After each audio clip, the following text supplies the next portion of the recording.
Eu falei, por que você não dá essa palestra, então? Ao que ele me disse, não, eu quero que você ponha aí, dê uma dourada na pílula, para dizer que os juízes são punitivos por uma ideologia punitiva. Pois bem, a quarta função, que eu diria, que faz com que nós estejamos punindo muito mais do que outros, é uma questão suscitada pelo Eugênio Raul Zaffaroni, hoje da corte, mas que foi ministro da Suprema Corte Argentina e um grande, digamos assim, humanista, um reducionista. Ele não chega a ser um abolicionista, ele é um abolicionista a longo prazo, que diz o seguinte, numa conferência que ele deu, quando ele recebe um prêmio de criminólogo mais importante do mundo.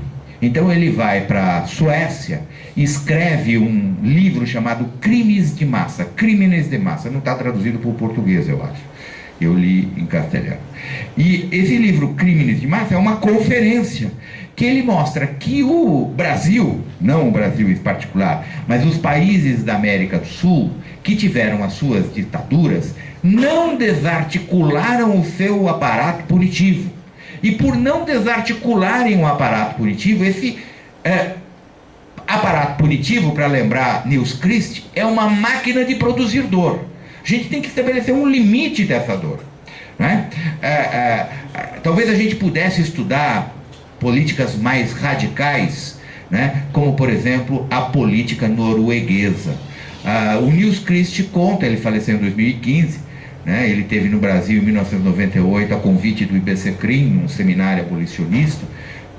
Em 2014 eu o convidei, ele falou, estou muito velho. No ano seguinte ele faleceu, veja que tristeza.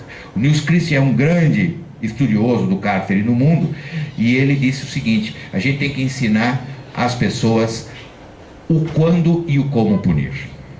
Então, na Noruega, existem 4.500 vagas de cárcere. Números clausos, isto é, eu não posso exceder, eu não posso apinhar as pessoas num cárcere. Ou eu tenho mais cárcere, ou eu não tenho as pessoas encarceradas. E tem 2.500 mandados de prisão. E é a resposta que o Estado dá. Por que eu preciso prender agora? Eu entro na fila. Então tem uma fila para entrar na prisão. Ora, para que é a prisão? Se a prisão é para punir, eu posso esperar a minha punição. Eu não preciso ser punido imediatamente. Eu posso esperar a minha prisão. Por que eu não espero a minha prisão? Eu controlo, e o Estado tem controle, é um Estado absolutamente controlador. Eu controlo aquela pessoa para ela não praticar mais crime, e ele vai esperar sair um cara lá, e ele vai entrar no cárcere. Porque eu respeito o cárcere. E eu respeito as pessoas que estão no cárcere.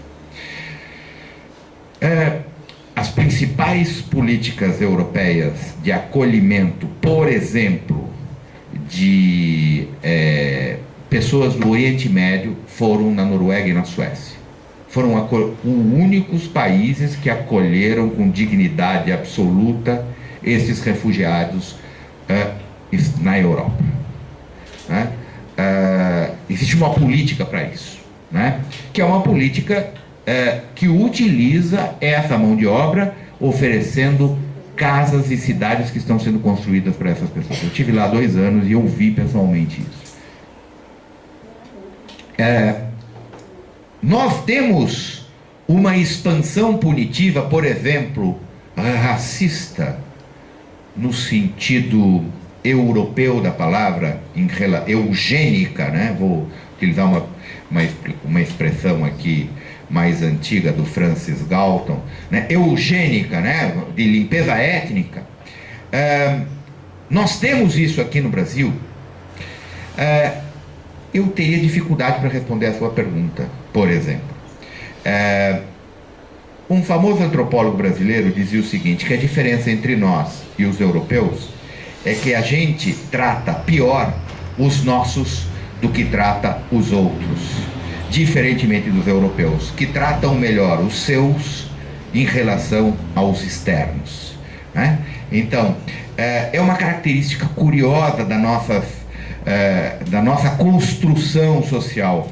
Nós tratamos pior os brasileiros do que os estrangeiros. Se você fala assim, eu sou um francês, seja bem acolhido. Talvez a gente não tenha este mesmo acolhimento com alguns grupos, neste momento, de países próximos, como bolivianos, peruanos, etc. Mas a gente não tem um racismo exacerbado em relação a essas pessoas. A gente é muito mais racista, por proveniência, com os nossos nordestinos. A gente não tem a expressão cunhada de fazer uma bolivianada. A gente tem a expressão cunhada de fazer uma baianada. No estado do Rio, o Paraíba, uma paraibada. E assim sucessivamente. Portanto, nós somos mais racistas com os nossos do que somos com os outros. Essa é uma curiosidade antropológica do Brasil. De tal sorte que eu não sei se a gente tem um novo fenômeno expansivo que possa levar ao superencarceramento. Eu acho que não. A gente tem que repensar no quarto fenômeno expansivo e agressivo, que é aquilo que sobrou da estrutura punitiva brasileira. A nossa polícia militar, ela é subordinada ao exército, constitucionalmente. Vejam, a Constituição Democrática de 88 diz que, no limite, quem manda na PM é o exército. E não por outra razão, a maior patente, a maior divisa da PM é de coronel e não de general. Não existe general da PM, existe coronel, porque eles estarão subordinados à estrutura do nosso exército, que é o que garante a mantença da unidade do Estado brasileiro. Ora, a unidade do Estado precisa de um mini exército em cada estado, comandado pelo governo do Estado? É essa prática punitiva que a gente tem que acabar. Eu tenho defendido sistematicamente o fim da PM. E me satisfaço com a desmilitarização da PM. A gente talvez tenha que pedir um pouco mais para conseguir um pouco menos. Por fim, Lucinéia, por que nós temos essa falta de debate, né, Lucinéia? Eu juro que eu não sei. Eu acho que a gente conseguiu, por uma série de razões, no mecanismo da liquefação da sociedade, liquefazer o cérebro das pessoas. É curioso, e eu vejo isso de uma maneira muito acentuada com os meus alunos, né? A gente está conversando aqui, eu, você, todos eles, e tem pessoas se comunicando pela internet. E essa comunicação pela internet é uma comunicação com características muito particulares. As pessoas mandam e-mails com uma língua que parece o português, né? Mandam WhatsApps com uma língua que se assemelha ao nosso idioma, com muitas modificações, com muitas abreviaturas, e que são difíceis de serem capacitadas e operadas no cérebro. O cérebro, para qualquer coisa, precisa de tempo. Eu lembro o número do meu RG, eu lembro o número do meu CPF, eu lembro do número da minha casa, mas eu não lembro do número do quarto que eu fiquei hospedado no hotel, e tampouco vou me lembrar o andar. Por quê? Porque a memória é seletiva. O Ivan Izquierdo fala isso num livro belíssimo sobre a memória das pessoas. É uma memória que ela trabalha com grandes camadas, como se fosse uma cebola. Você vai tirando a camada externa e vai jogando fora. Talvez a gente tenha desaprendido de pensar. E, em grande medida, o desaprendimento de pensar é resultado das formas comunicativas que a gente tem, que são quase que telepáticas, quase que interacionais pelo olhar. Elas não são mais operativas, de tal sorte que, quando a gente tenta criar um mecanismo de reflexão, a gente não consegue. Eu vou te dar um exemplo. Eu era criança e o meu pai era um sujeito conservador. Eu tinha 8, 9 anos, e meu pai era assinante do jornal O Estado de São Paulo. O jornal O Estado de São Paulo, quando eu era criança, isso faz 50 anos, eu tenho 56, faz quase 50 anos, né? Ele era um jornal que tinha de 200 a 400 páginas conforme o final de semana. Tudo aquilo que hoje está na rede, né, que é uma expressão metafísica para mim, estava publicado no jornal. Então, todos os anúncios de venda de carro, de venda de jornal, de venda de não sei do que, de venda de tudo que você quiser, venda de bicicleta, estava no jornal. Cada um desses cadernos era iniciado e fechado por artigos que eram chamados de artigos de fundo. Os artigos de fundo escreviam, e claro, estavam falando de um jornal conservador, os principais conservadores do mundo. Então sempre tinha lá um sujeito que narrava a fuga do Gulag soviético, que ele conseguiu atravessar a Sibéria a pé. Ninguém atravessa a Sibéria a pé, mas o cara tinha conseguido atravessar a Sibéria a pé e fugido para não sei aonde, né? E chegado em Vladivostok, pego um barquinho, chegado no Japão, e aí ele estava contando a história do Gulag soviético. Então ele narrava aquilo. Raymond Aron, eu li pela primeira vez no jornal, porque ele era articulista do Estado de São Paulo. Porque ele escrevia, salvo o melhor juízo, no Le Figaro, que é um jornal conservador francês, e isto era reproduzido pelo jornal conservador brasileiro. Eu aprendi a refletir em cima disso. Um grande sociólogo conservador escrevia pela alcunha ou pelas letras iniciais LM. Talvez a Jaqueline conheça, Luiz Martins, que era um cara da sociologia, da USP. Ele era o principal articulista do Estado de São Paulo. Você lê um cara como LM, era você ler o pensamento conservador sendo altamente desenvolvido. E você passava, por adesão ou por antipatia, a refletir sobre aquele pensamento. E refletir sobre esse pensamento significa você dar um salto qualitativo na sua forma de refletir. Ora, hoje as pessoas leem manchetes. Elas abrem o UOL, o G1, o Terra, os portais, e veem ali, José Dirceu é libertado. O que isso significa? Para mim não significa nada, salvo que ele foi libertado. Por que ele foi libertado? O que motiva a decisão do Gilmar Mendes libertando? O que motiva ele entrar em confronto com o Deltan Dallagnol? Qual é a razão dele criticar Sérgio Moro? O que está por trás disso? Né? Se nós não entendemos o que está por trás da notícia, a gente não entende a própria notícia. Ora, este raciocínio imbecilizador faz com que hoje a gente não tenha capacidade de refletir e discernir sobre as coisas que a gente está fazendo. E a faculdade de Direito, eu vou lhe contar uma particularidade. Quando eu terminei a faculdade de Direito, eu fiz a faculdade de Direito de 78 a 82. Em 83 eu fiz vestibular e entrei na faculdade de História. Tinha um professor de História que era um professor altamente positivista. Fui fazer a prova dele. Eu tirei nota 10, todos os outros tiraram 5, 6, eu tirei nota 10. Né? Aí me perguntaram meus colegas, por que você tirou 10? Você estudou mais do que nós? Eu falei, não, eu sou um imbecil formado na faculdade de Direito. Como ele é imbecil na História, né? Esta imbecilidade dialoga.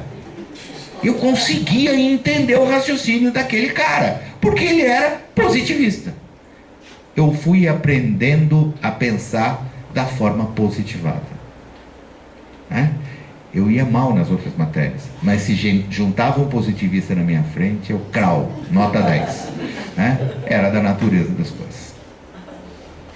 Próxima pergunta, acho que é a colega sua ali atrás, né? Não, na verdade eu me sinto contemplada na pergunta da Biscileia.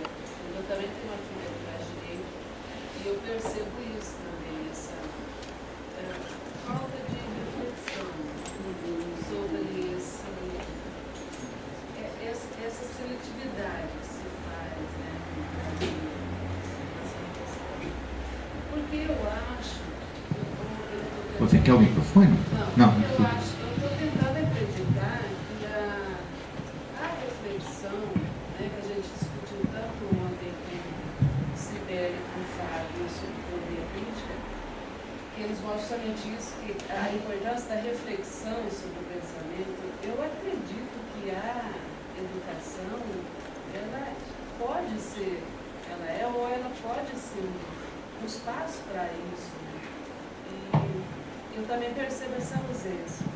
Mas já aproveitando... Que teoria crítica que vocês discutiram na aula passada? Só para eu entender. Adoro. Eu quero agradecer vocês dois por essa reflexão hoje. E eu quero aproveitar para pensar assim, no caso de vocês que fazem parte, que está diretamente, faz parte de um conceito, né? Que discute isso. Em algum momento vocês já conseguiram reunir com o Conselho Nacional de Educação, por exemplo, também para tentar uma interseção, uma percepção, uma discussão juntas desses temas, de como que isso poderia casar com a educação? Não sei se alguma coisa nesse sentido. Bom, a gente já está quase no teto da nossa atividade aqui, mas eu também queria te fazer uma pergunta que é relativa, mudando de assunto um pouco, voltando para a discussão sobre política criminal. Aquele documentário 13ª Emenda, eles colocam muito peso no refluxo das políticas encarceradoras, né? A explicação que Michelle Alexander e a própria Angela Davis vão dar, enfim, eles vão mostrar todo o movimento social, Black Lives Matter, pedindo, né, o refluxo dessas políticas genocidas e encarceradoras, né? E criticar muito fortemente a guerra às drogas e tudo, né, aquilo no contexto, mas de fato é uma reflexão da Michelle Alexander, né, que está de fundo ali estruturando o documentário, que na verdade tornou-se caro demais, né, para um Estado, depois de 2008, como você mencionou, né, que está em crise fiscal, que os Estados Unidos está e o Brasil também está, né, tornou-se caro demais bancar a brincadeira do encarceramento em massa, né. Eu queria perguntar para você se você acredita que, de certa forma, esse argumento fiscal que está presente, né, em todo o desmonte do pouco de Estado social que foi construído no Brasil, se esse argumento do ajuste fiscal vai, ao fim e ao cabo, chegar no panorama do encarceramento, ou se esse argumento fiscal, para a nossa realidade, né, que é uma realidade onde o punitivismo está entranhado na própria desigualdade, como você construiu aí, né, desde o começo, desde a chegada da família real, isso já está colocado. Se você acha que o ajuste fiscal vai chegar, né, e vai produzir, então, iniciativas de desencarceramento, ou se a gente não vai conhecer ajuste fiscal com isso, porque ele vai ser, né, o gasto, nesse caso, é funcional para bancar, né, o outro ajuste que vai ser feito. Tem mais uma pergunta ali e a gente encerra, tá bom? Sim, só se Porque o Salomão tem que pegar o carro daqui. É só que você falou nessa... Aqui eu acho que a minha pergunta vai muito do que você estava falando agora. Eu fiquei pensando, quando você falou da questão do trabalho, da punição, né? Usar o trabalho como uma punição. E aí, nessa questão fiscal que está colocada agora e tal, assim, eu não tenho muitos dados, né? Mas o que eu percebo é que parece que existe uma tendência hoje no Brasil de cobrar do Estado, né? Que o Estado use o trabalho para punir os encarcerados, né? E aí eu acho que essa questão fiscal também está levando no sentido da privatização dos presídios, né? Talvez, acho que, não sei se eu estou correto, se tem essa discussão, né? Essas duas questões. Bom, eu vou então responder pela ordem. Eu não sei o seu nome? Auxiliadora. Dora. Muito bem, Dora. Você me pergunta, basicamente, a relação dessas questões com os outros conselhos. Eu queria dizer que uma das grandes conquistas da Constituição de 88 foi fazer passar as políticas públicas por políticas gestadas por conselhos com representatividade. Então você vai ter vários distintos conselhos que vão articulando a política pública e fazendo entranhar essa política pública num sistema. Então você vai ter um sistema único de saúde, por exemplo, que você tem que articular. Você tem que ter um sistema único de assistência social, o SUAS, que você tem que articular. Eu sou casado com uma assistente social e, portanto, eu sou obrigado a aprender dessa área de direitos sociais na prática, porque eu convivo no cotidiano com ela, articulando isso, fazendo esse tipo de, né, enfim, de discussão comigo, e nós, burocratas do direito, a gente tende a ouvir aquilo que é o direito posto, né, e não a política real. Uma das coisas que eu aprendi no CNPCP, por exemplo, quando eu fui presidente por 2 anos, entre 11 de agosto de 2007 e 11 de agosto de 2009, era a tentativa de articular com outros saberes a possibilidade de implementar as políticas públicas articuladamente via conselho.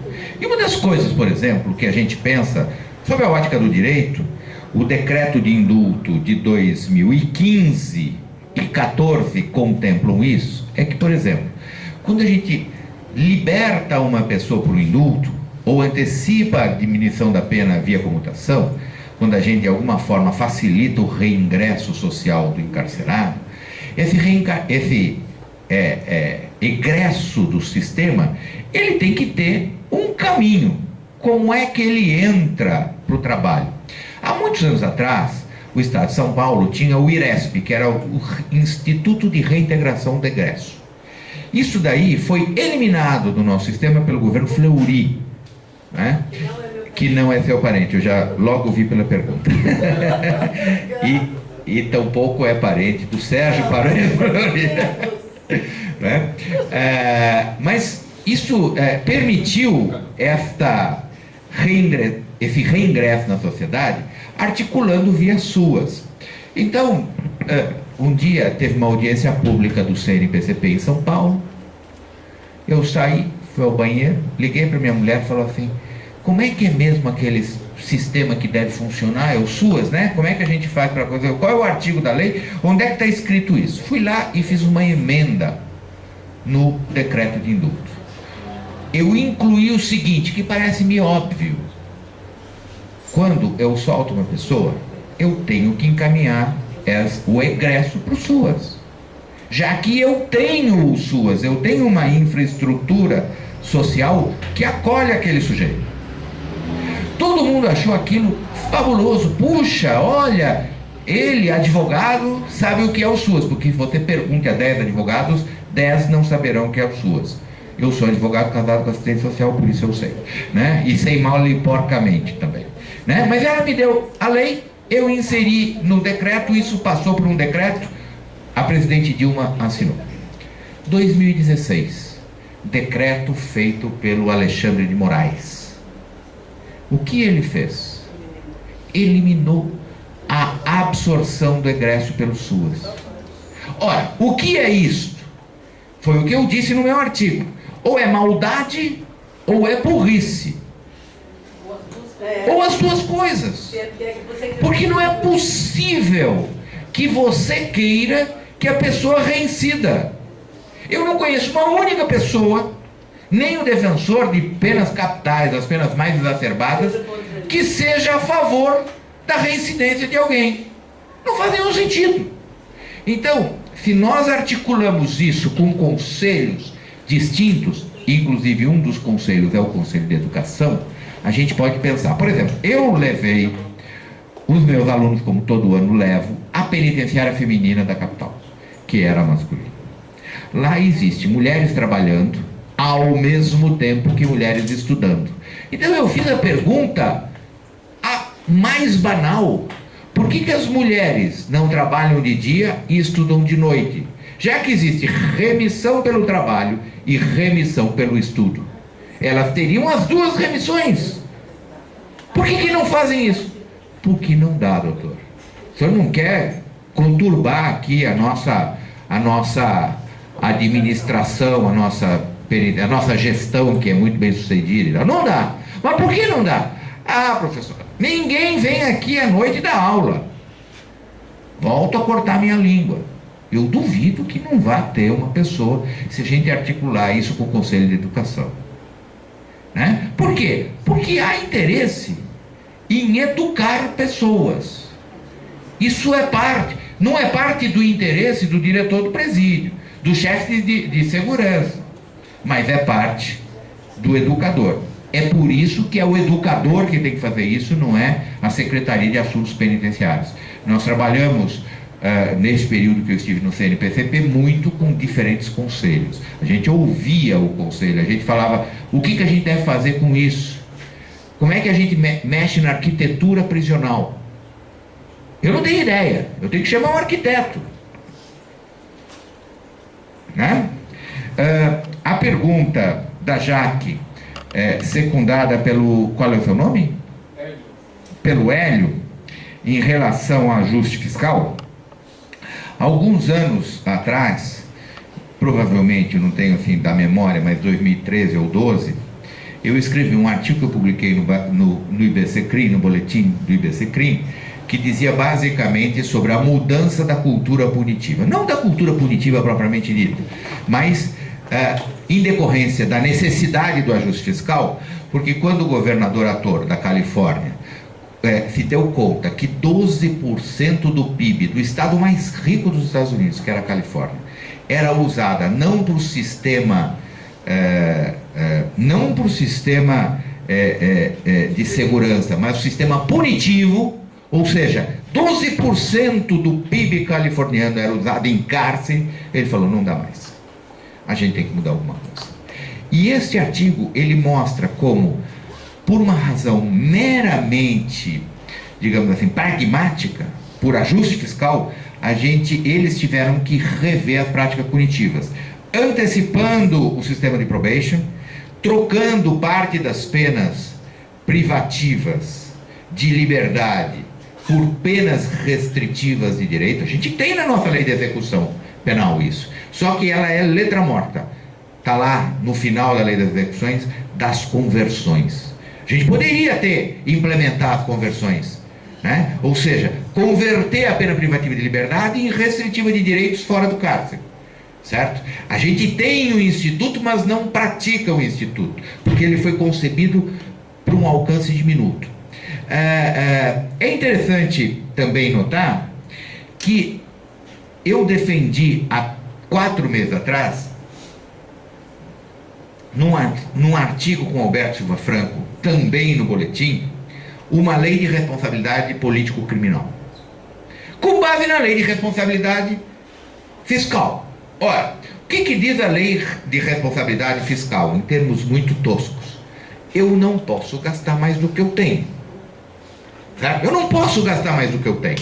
Qualquer cidadão comum sabe da lei internalizada. Eu não gasto mais do que eu tenho, porque senão eu não tenho como viver nesse mundo consumista. Então eu gasto aquilo que eu tenho. Eu vou procurar a cerveja mais barata, eu vou procurar o restaurante mais barato, a roupa mais barata, eu vou me adequar ao meu orçamento. Mas só existe uma coisa não adequada ao orçamento aqui no Brasil: as leis punitivas penais. O que nós propusemos, eu e o Alberto? Que a gente criasse uma lei de responsabilidade penal, que fosse o seguinte, que seria o seguinte: quando eu crio uma nova pena, uma nova punição, ou quando eu aumento uma pena, ou quando eu crio qualquer sistema que amplia o cárcere, eu tenho que saber o custo do cárcere. Se o custo do cárcere, e tenho que ter um programa para imaginar, bom, eu vou botar mais 1.000 pessoas na cadeia, quanto custa 1.000 pessoas na cadeia? Eu tenho dinheiro para botar mais 1.000 pessoas na cadeia? Não, dane-se essas pessoas, a gente amontoa. Qual é o custo social disso? o início do ano de 2017 disse claramente, já mostrou qual é o custo social disso. Os ataques no Rio de Janeiro por uma facção criminosa, ontem mostrou, basta a gente ver o cotidiano, basta eu acordar 1 hora mais cedo da minha aula e ler o jornal disponível no meu hotel, que era o Estadão, que mostra exatamente como uma facção criminosa no Rio criou um dia de absoluta tensão, com incêndios de pessoas, com mortes, com tiroteios e tudo mais. Esse é o custo social. Ora, se eu estou medindo como tudo está sendo medido em termos de valores, eu tenho que ter uma responsabilidade político-criminal quando eu criminalizo. Qual é a minha surpresa? E eu desconhecia, o deputado Vadi Damus já tinha um projeto neste sentido, né? E que, segundo eu pude apurar, teria sido fomentado pela discussão com o professor gaúcho, ora carioca, Salo de Carvalho, que teria proposto esta medida. Ora, é muito simples, basta, vocês querem resolver as medidas ou a situação de superencarceramento no Brasil, mexam na lei de drogas. E eu não sei qual é a coisa que está acontecendo. Os Estados Unidos estão fazendo isso. Só depois. Né? Você tem que esperar os Estados Unidos tomarem uma decisão para dizer, tudo que é bom para os Estados Unidos é bom para o Brasil. Então que seja por esta razão, vamos mexer na nossa lei de drogas. Uma lei que foi concebida na Secretaria de Assuntos na Secretaria de Assuntos Legislativos, com Pedro Abramovay, e eu disse para ele, isso não vai dar certo, porque vai aumentar a pena mínima de 5 anos, do antigo artigo 12 para o artigo 33, criar parágrafo, mas o parágrafo não vai ser aplicado. Pegue um defensor público aqui na plateia e me diga se o parágrafo é amplamente aplicado pelos juízes. Dificilmente não. Ele é aplicado. Pois bem, então o que nós fizemos? Nós ampliamos o encarceramento para justificar uma diminuição punitiva. O que deu? Deu que não combinaram com os juízes. A velha história do Garrincha, falta combinar com os russos. O drible que a gente vai dar. Na realidade, eu não acredito mais nos juízes, salvo um outro que a gente tem aqui. Os juízes estão enterrando qualquer política criminal desencarceradora. E a história que eu conto dos juízes do Acre é essa. Eu estou dando nome aos bois, não sei se você conheceu essa história, né? Quer dizer, estou dando nome aos bois. É um absurdo que a gente tenha que falar por que os acreanos importaram juízes punitivistas paulistas.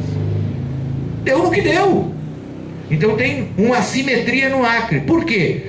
Qualquer sociedade. Não! É a cabeça de meia dúzia de caras. Literalmente meia dúzia de caras. Né? Então a gente tem, a meu juízo, voltando a ideia, pensar que estes momentos são úteis para a gente intervir da maneira mais aguda possível e jogar com a arma deles. Se todo mundo quer uma lei de ajuste fiscal, se a gente faz uma emenda constitucional para ter ajuste fiscal, por que a gente não fala de um ajuste fiscal carcerário? A gente não sabe, eu conversava com a professora Jaqueline vindo para cá, que a gente não sabe por que das 16 medidas o Congresso está adotando algumas. Sei lá, esses caras são malucos, mas talvez sejam porque isso daqui vai na linha do ajuste político-criminal. Senadores que não têm nenhuma tradição minimalista, mas podem estar representando seus governadores, porque ninguém mais aguenta pagar a coisa. Por fim, mas não menos importante, a questão, destacando uma pincelada aqui que o Hélio deu, do sistema de cárcere privado. Cárcere privado está sendo abandonado nos Estados Unidos. É curioso isso. E eu conto uma história, porque às vezes a gente contar, ilustrar com a experiência que a gente teve, é interessante.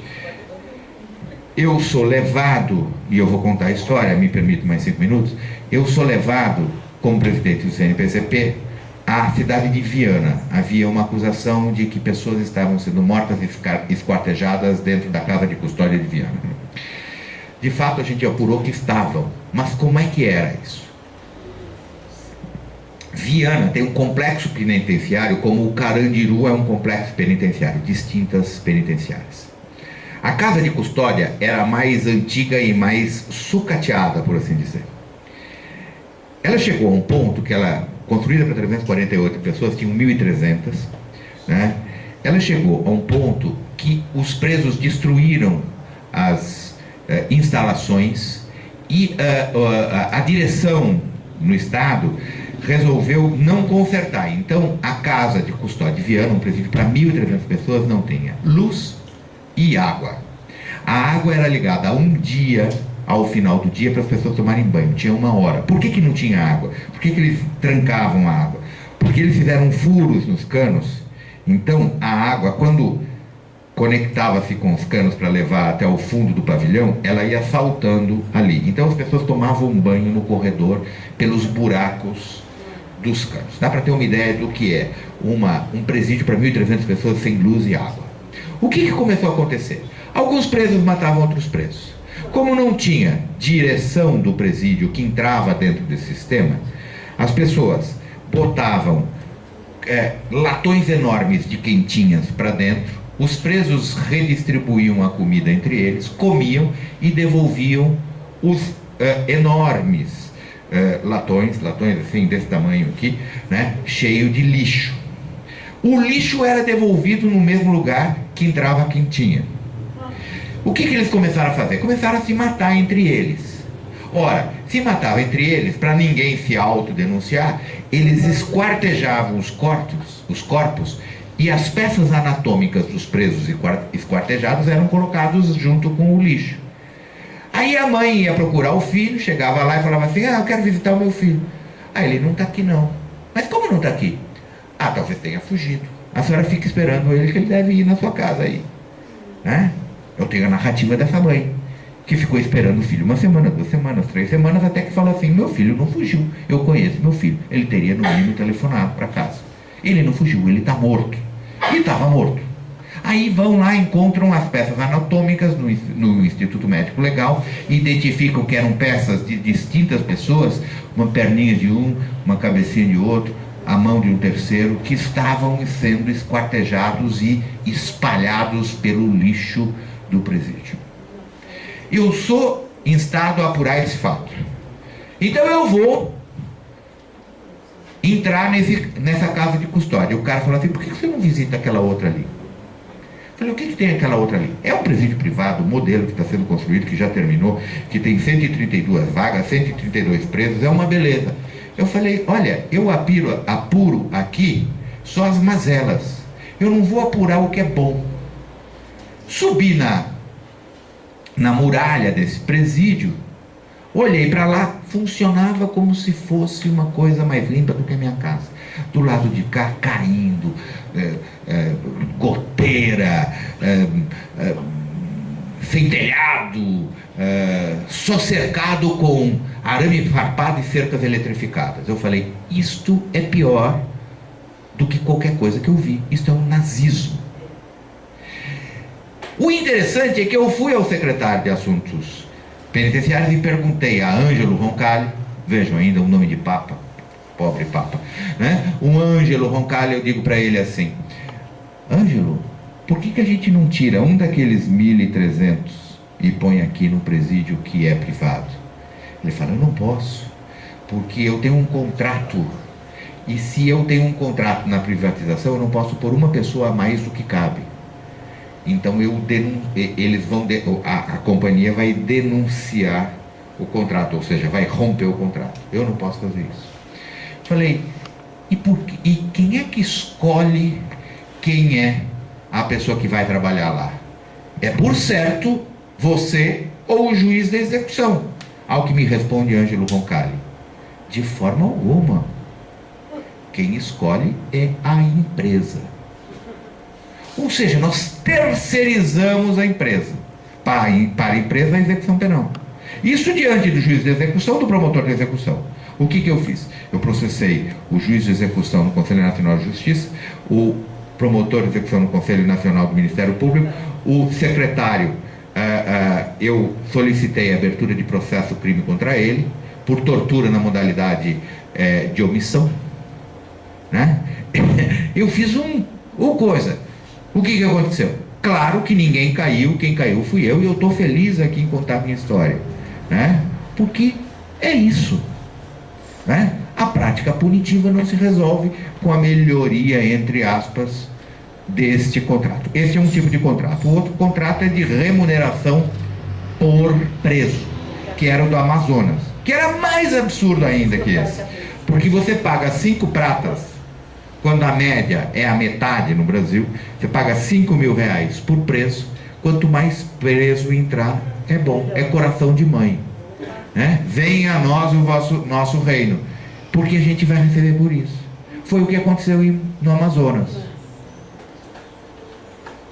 Então, eu vou dizer uma coisa: a única coisa que funciona do sistema privatizado parcialmente no mundo é o seguinte: qual é a ameaça que você faz para o preso privado que está trabalhando?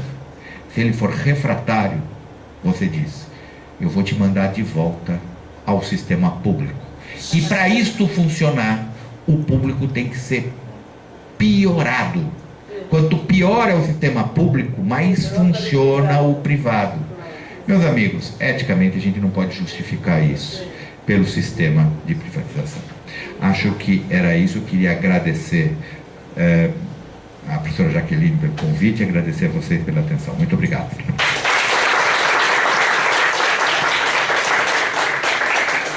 Professor